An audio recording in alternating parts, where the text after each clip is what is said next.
Welcome back to this NPTEL online certification course in molecular rearrangement and reactive intermediates. In the two classes, I talk about the organoboron chemistry. So I talk about the synthesis of organoboron compounds, and then I talk about the different class of organoboron compounds. And in the today's class, my plan is to talk about the more depth about the hydroboration. So in the previous class, I introduced this reaction was discovered by Professor Brown, and he received the Nobel Prize in chemistry for this important discovery.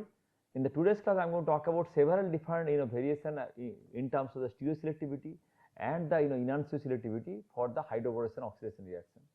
So let's start with the the class talking about the stereoselective hydroboration, enantioselective one, and then of course the hydroboration is not only limited to the alkene, it can also happen with alkyne. We're going to learn about that, and then the catalytic hydroboration. So this is a comparatively new topic, and it was really explored over the years. And I'm going to briefly talk about some of the catalytic methods. Let's start with the where I left in the last class. If you remember, I was talking about that if the boron try to react with olefin, first it is react with olefin to form a BH2. If you remember, then the next there is another olefin can react to form the BH, and so it's a dialkyl and a BH, and then the last one, which will be a little slower, the third equivalent of olefin comes into the picture to form the corresponding trialkyl boron. And also I remember there are a lot of cases, depending on the steric, it can be stopped after the monoalkylation, like the monoborylation. So that the first example you can see here. Once you have this tetra substituted like tetramethyl ethylene and treated with the BH3 THA, it is going to form this compound. So it is going to form this BH2, and because of the steric, you can see this compound can be isolated and can be used. It's called fexyl boron, can be used as a hydroboration reagent. Because of the bulkiness of this, you can find some the stereoselectivity in the outcome, where you can see BH3 might be giving a mixture, but using fexyl boron you might get a stereoselective product. Then the other things I think I talk about the 9-BBN. If you remember, I was talking about this 9-bora bicyclo 331 non-N or 9-BBN. And I talk about, I think previously only I talk about their structure, but you might thinking that where it was synthesized, starting from cyclooctadiene. Once you treat with BH3 Semi2, first there is a hydroboration of this olefin from this BH2, then there is the internal hydroboration with this olefin can form this 9-BBN. I also talk about the other class about the dicyamyl boron. So here also first thing is the hydroboration. Now you have a 3-methyl group in the ethylene with one hydrogen. So first it will go for the hydroboration in place of BH3 to form the BH2, and then it will take another equivalent of olefin to form finally this BH. Okay, so now this cyamyl boron can be used as for the monohydroboration. So you can see there are several examples. I think in the last class I talked about where you can see if you have used BH3, there is a mixture, but if you use a cyamyl boron, you find the selectivity, particularly the regioselectivity. I think last class I talked about. If you have two different olefin and you want to get the regioselectivity, then you have to use this type of bulkier the hydroboration reagent here. And then I think I am going to introduce you to this one, which is a chiral version starting from the alpha pinene. It's called ICP2BH. Okay, it's a diisopinocamphile boron, or IPC2BH. So I'm going to talk about that. So this can be used for a enantioselective hydroboration, because now what you are finding that in your alpha pinene having this chiral center, now once you forming this corresponding BH, now you have chiral center in your the hydroboration reagent, which will be transferred to the product. Means if you have a double bond, then you can have a hydroboration from a particular phase of the olefin that will generate a enantiomeric product. So let's talk about some of the diastereoselectivity, I think, which I have not talked in the last class. So if you have alpha pinene and then once you treat with the BH3, now the question comes, if you have a double bond here, the boron can come from either from the top phase or from the bottom phase. Now if you see the structure of the alpha pinene, now you can clearly see that in this phase, when the boron can comes from the top phase, there is a sterically hindered dimethyl group present. So there will be a severe steric effect between this boron and this dimethyl.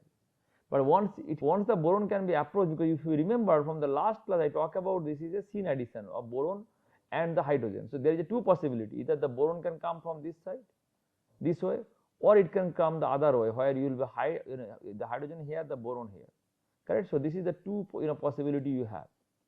So we have fixed that, okay, the boron going to come from the bottom phase, not the top phase, because of the steric. Now the question comes, I think the last class I mentioned the steric is one of the important determining factor. So that's why the boron will try to add to the olefin which is less hinder. It's an anti-Markovnikov addition, if you remember from the last class. The other important thing I have mentioned, that if you think about this boron and hydrogen, I think I have mentioned you can think about this is as a delta plus and this is as a delta minus. And once it is adding to the olefin, you can think about the olefin at the same time. If you have a substitution here, let's say you have a substitution here, if you don't have a substitution here, now you can think about a delta plus here and a delta minus here. Why I am saying here, now between these two carbon, if you think about a carbocationic character, then more substituted one will have a stabilized carbocationic character, correct? So that side this H minus will be able to add. So that's why if you think here, this H here adding to the more substituted position here, and the boron is adding to the less substituted position here, okay, to forming this product as the major product. I think exclusive formation of this product you can see, and which will be after H2 to NOH oxidation, it is generating the corresponding alcohol.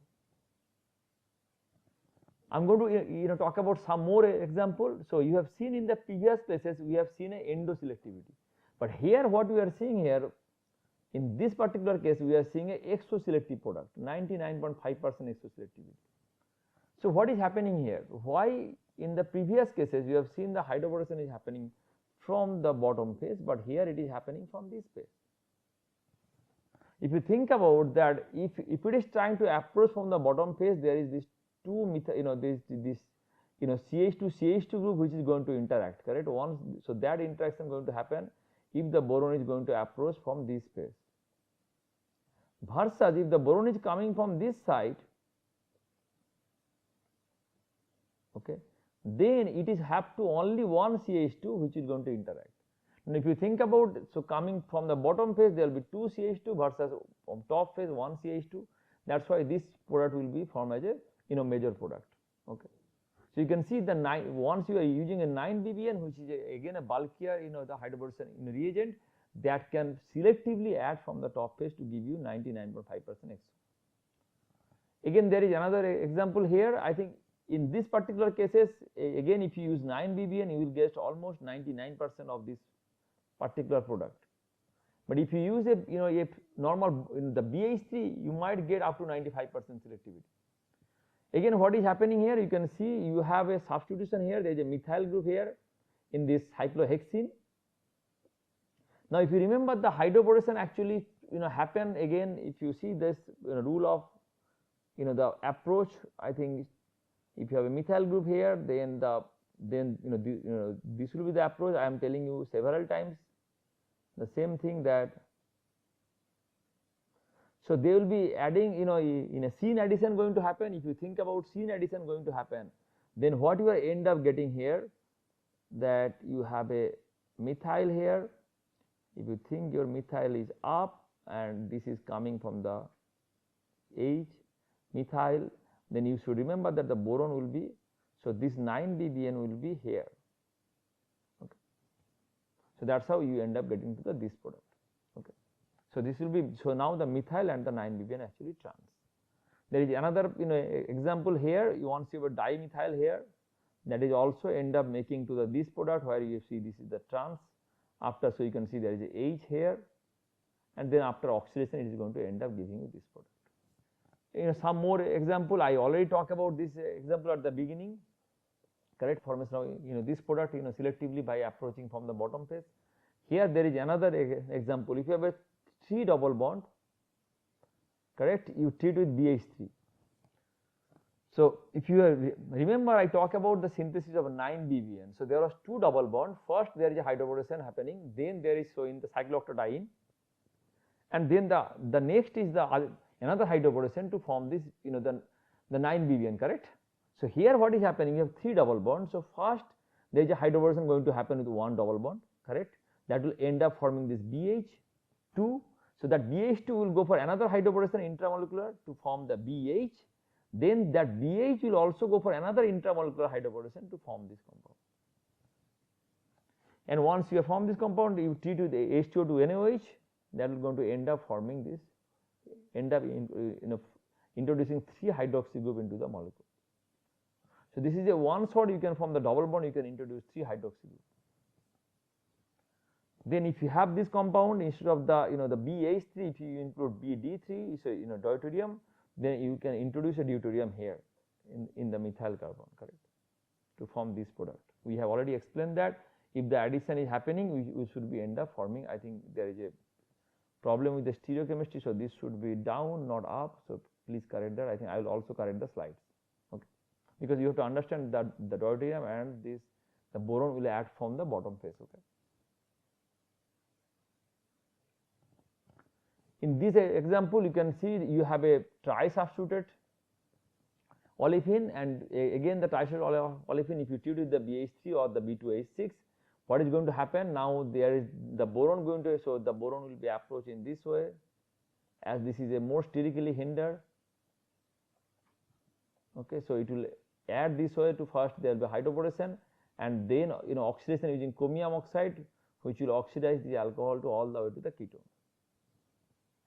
Then you have another example here, you have double bond, which will be first in hydroboration, then once you use the N-methyl morpholine N oxide and the ruthenium oxide, it will take you all the way to the ketone. In this example, you have 2 different olefins. So this is a trisubstituted versus this is a terminal one. If you use this dicyamyl boron, then it is going to go to the selectively to the terminal one, which is the you can see again this is a less hindered. So it is going to add here, and then once you treat with PCC, it will oxidize to the corresponding aldehyde. There is another example here. Now if you have this isopropyl group and this methyl group, both are off, then the hydroboration can only happen from the bottom phase. You can see here, because of these groups that have blocked the top phase, so the boron can approach from the bottom phase, okay. The BH can approach, which can end up forming this product as a major product, not the other pathway, due to the steric, which can be after the oxidation, you can convert this boron to the corresponding alcohol using the H2O to NaOH. So I talk about some example about the hydroboration using several different type of bulky the borating agent, and you have seen that there is some advantage there for getting a stereoselective product. So now the things about, if you can introduce a chirality on those type of the hydroboration agent, then you can introduce the chirality in the product as well. So the Brown group actually developed this one, that starting from the alpha pinene, once you treat with BH3SME2, you can able to make to this, I think IPC2BH. I have already explained at the beginning that you able to make this, this is going to react first here from a BH2, then it will react from this BH. So this could be a diisopinocamphonyl boron. At the same time, this monoisopinocamphonyl boron can be also used. So you can take the alpha pinene and you can able to isolate this IPCBH2. So that can be also used for the asymmetric hydroboration. So both of these reagents are used, and I am going to show you there are some complementary effect of both these reagents. Okay, I think before that I am going to talk about that not only this is the only example, there are more example also developed, like there are also other natural product like limonene. Limonene can be from the limonene, this type of hydroboration agent was developed, which is again chiral. From carine, okay, from longifolene, correct. So there are several different the chiral hydroborating agent was developed. So this can be also used for the asymmetric synthesis. And then of course this was also developed, which is also a very good hydroboration agent. I am going to talk about that as well. You are going to see that. I think I don't have time to talk about all the details, but this was a very good reagent. A lot of time when this IPC2BH is giving very poor selectivity, this is giving very high selectivity. So here is an example I have given here. So if you see this using this IPC2BH, if you go for the hydroboration, if you have a cis olefin, if you have a Z olefin, then if what you are seeing, the selectivity is very high, 98%. correct. So I think there will be a ethyl here, so there is an error here, this will be a ethyl.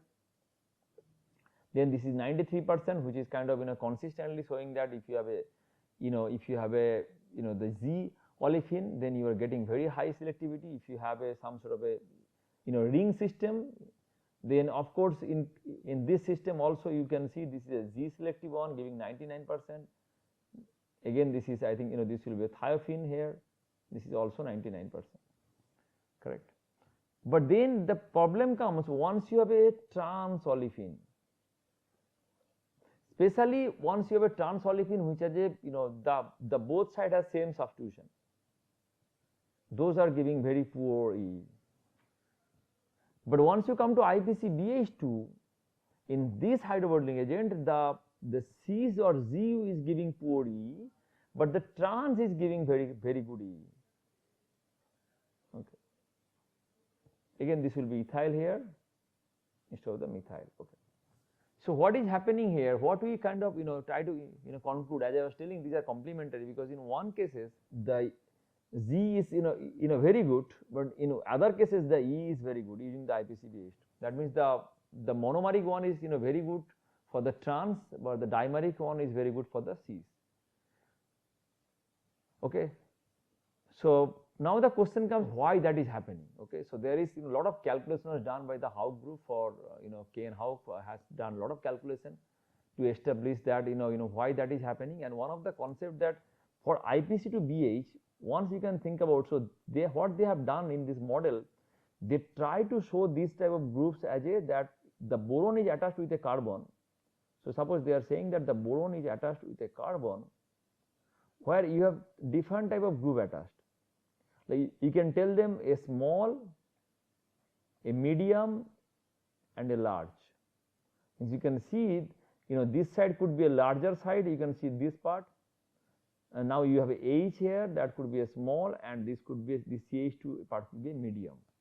So now this is going to approach, so this particular in case of IPCBH2, this is going to approach to your olefin.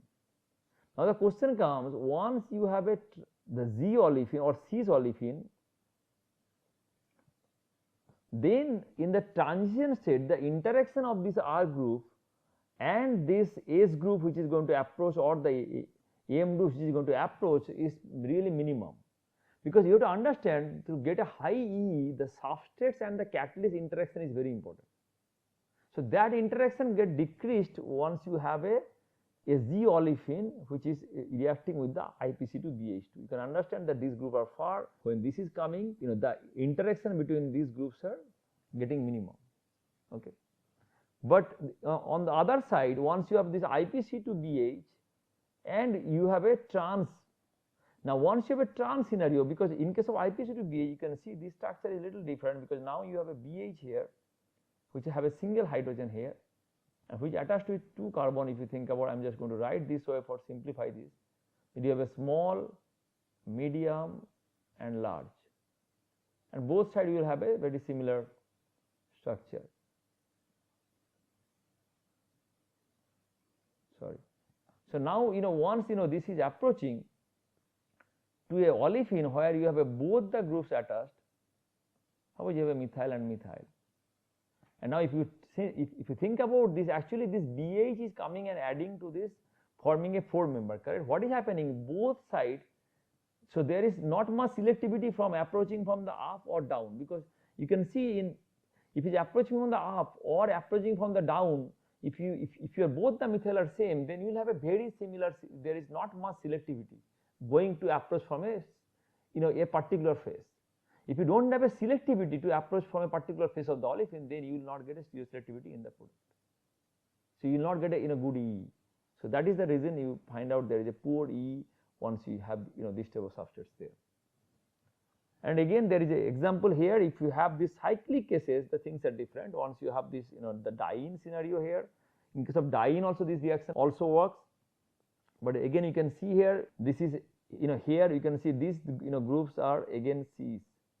Okay, you can think about that way. So now if this olefin is reacting with the IPC2BH, you can end up getting a very good E for this product, which can be further oxidized to form the alcohol. Now you can see in the tangent state, one of the important thing you have to understand, this methyl group will be try to be away. If you see in the transient state, this is the methyl group of these substrates, correct. So it is in a different phase where from the boron is approaching, because to avoid the steric interaction, that's why you end up giving to this particular product. Then there is enantioselective hydroboration using this particular hydroboration agent. As I mentioned, this was used a lot, and only thing there was some limitation for the synthesis of this. That's why it was not become that popular compared to the Brown's chemistry. But again this was also reported for several substrates where especially with the tri-substituted one. I think one thing I missed in the last slide, that if you have this IPC2BH, then that is not even reacting very well with the tri-substituted because of the steric bulk. But if you have IPC2BH2, then it is reacting with the tri-substituted one, giving I think it's, you can say, a good to moderate E. But here in this particular hydroboration agent can give a very good E for the tri-substituted cases also. Again, there is two different approach. It can approach in a facial way as a sigma phase approach. The BH is approaching the olefin in the sigma phase approach, or it can approach through a side approach. It called a beta phase approach. The beta phase approach, in case of beta phase approach, this methyl group have a steric interaction with this methyl group. So sigma phase approach will be the viable, and that's how it is going to end up forming this product, which after oxidation end up forming this product as a good E. So I talk about a lot about the hydroboration of in the olefin, but now I am going to talk about the hydroboration of alkyne. Very similar to olefin, the hydroboration of alkyne also takes place using catechol boron. Once you take the catechol boron and take alkyne, that can go for a hydroboration, that can add to the alkyne to form this species here.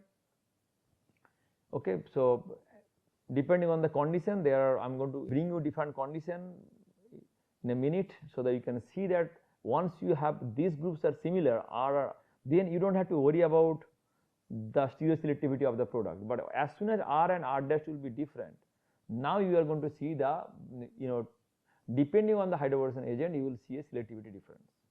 Once you have this product, if you treat with this MeCO2D, this bond between this carbon bond is weak, that can get a cleave to introduce the deuterium, or it can oxidize to the OH, which is enol, which is convert to a ketone. And also you can have if you treat with the alkoxide and the bromine, you can also replace the bonding ester to introduce a bromine here. So now I am going to talk about some of the unsymmetrical one. So if you have a N-propyl versus a methyl, so now how to control the selectivity? Because you can see here, if you are using N-propyl versus a CH3 using the cyamyl boron, it is giving 60-40 only. That means still you can see that it can able to differentiate, but not much. Okay, you can see this is giving a 60%, where it is adding from the less inner side. But once you have an isopropyl versus methyl, now that can be differentiated by cyamyl boron. Okay, so now you can see it can improve up to 93%. Okay, so that is the difference. So I am saying the substrate, varying substrate, you can see the selectivity can be improved if there is a steric difference between those two substitutions which are present in the alkyne terminal. Now here there is another example here. Here first thing is they have done the hydroboration, and then you treat with acid, so it can able to the boral hydroboration. The boron can be removed to introduce a H, so that you can see both these H coming from the same phase to give you to this this type of 1,3-diene. And now there is an interesting problem here. You have a COOET here, you have a cyclohexyl here in the alkyne. Now things that if you treat with the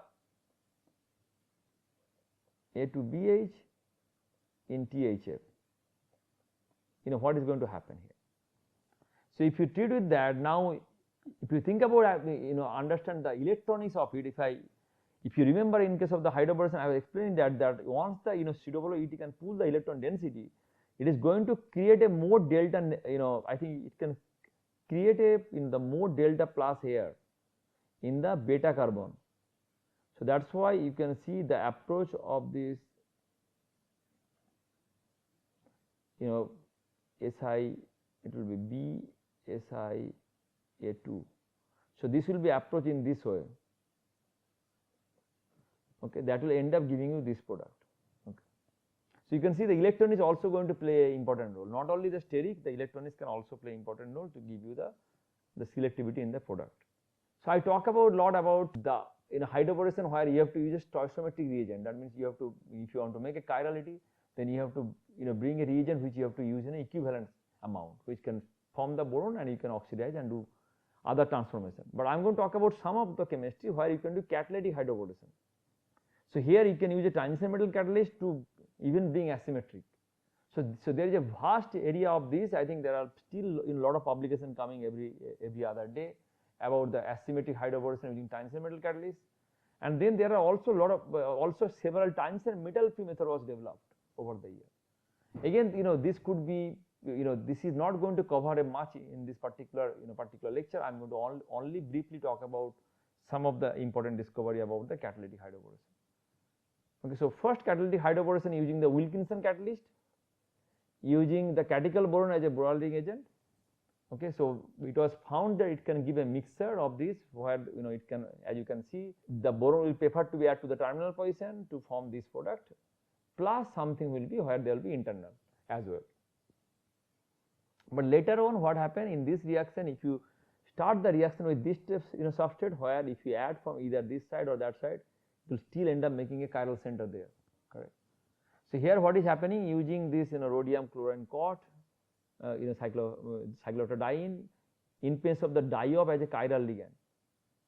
So if you use the diop as a chiral ligand and at minus 25 degrees Celsius, then this hydroboration can be, so it can able to now, there is a control of the facial. That means now it can, you can able to get a enantiomer selectivity in the product, correct, with a 99% yield. Now after that, there are several more discovery. You can see there is another example using BINAF here. So this is for the styrene. Okay, you can see, so this is a very important transformation from styrene. You can able to get this type of secondary alcohol here. So here the BINAF is actually used as a chiral ligand, which actually bound with this rhodium cot BF4 to form this species here. Where you can see this is a a bidentate ligand. The phosphorus is binding two of the phosphorus with the rhodium, which can, once you treat with this, the catechol boron, it is going to go for oxidative addition first with the rhodium. Then there is a alkene association with the rhodium happening here, and there will be 1,2 migratory insertion, followed by a reductive elimination, and the catalyst is going back to the catalytic cycle again. Okay, that's how we can able to make this product with a good E. As you have the chiral backbone here in the ligand, that can control the this particular step here where you are generating, from this step to this step where the 1,2 migratory insertion happening. Okay. Then I'm going to talk about, I'm going to finish this part with a one example of catalytic hydroboration where you don't need a transition metal here. You can use a PIDA, which is the phenyl iododiacetate, using tarbutyl N oxide and ethanol as a solvent. So using this bisphenol diboron and a phenyl acetylene can end up giving you phenyl vinyl boronic ester. Again, it's a very simple reaction. If you treat with the base with this PIDA, it can introduce the O-tarbutoxide here to get into the acetate. That O-tarbutoxide can add to the boron. If you remember in one of the class I talk about that it can, the nucleophile can add to this type of diboron species. Now once it will add, this other boron group will be going to can be act as some sort of a nucleophilic character will get here, that will form this species. So this O-tarbutoxide will be removed to get the B pin. It will now add to the alkyne, followed by ethanol comes into the picture, replace this part and get the phenyl vinyl boronic ester out. Okay, then it is going to get back to catalytic cycle again. Again, there are some references for this part. You can able to go through some of the references and the publication which is mentioned here. Again, thank you so much for coming to the class, and I'm going to see you guys in the next class. Thank you.